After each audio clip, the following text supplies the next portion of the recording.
Hello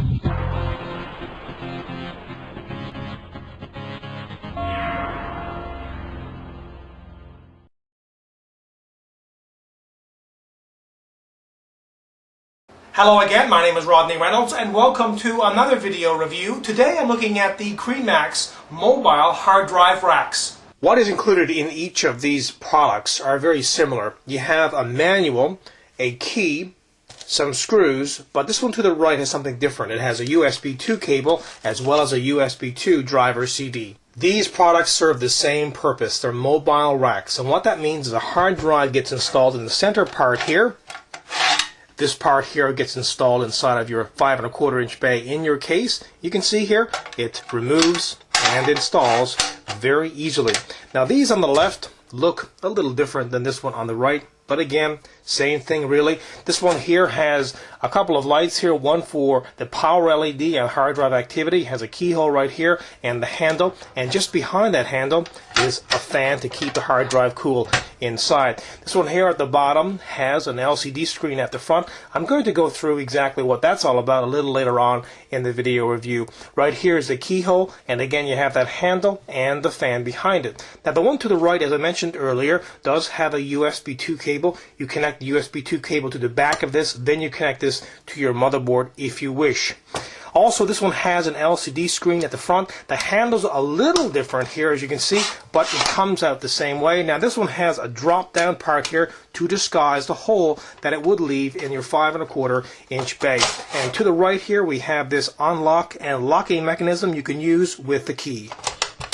Now the backs on these are a little different. You have the power connection here, which goes plugged right into the power supply on both of these, and you've also got the ATA 133 connection right here on this one, as well as this one right here. Now the one that is in this style, which is USB 2, does not have this regular IDE connection right here. Instead, it has this little connection right here for the USB 2 cable, and of course it has that power connection here which goes into your power supply, and the fan as well on this one is in the back instead of in the front. How these come apart for installation of a hard drive is a little different. This one here on the left, the top part actually slides back and you pull it off completely, but it's very easy to do.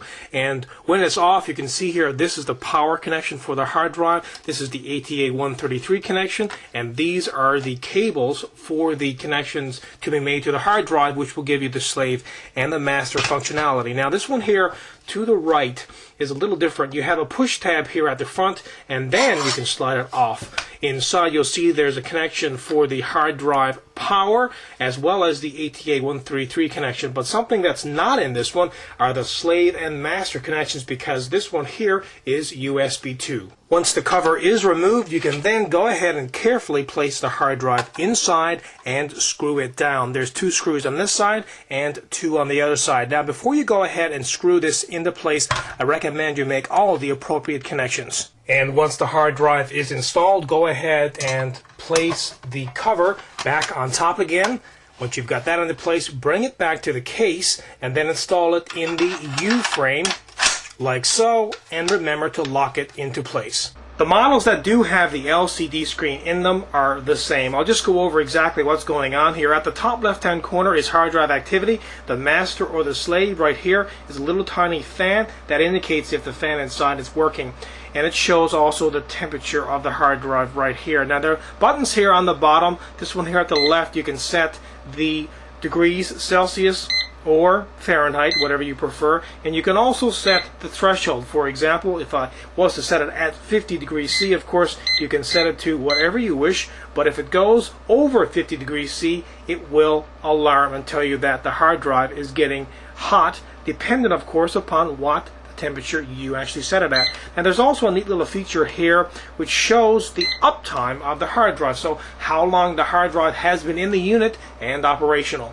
To demonstrate how loud this alarm is, let me just go ahead here and set it to 27 degrees Celsius here and just kick in the alarm so you can have a listen.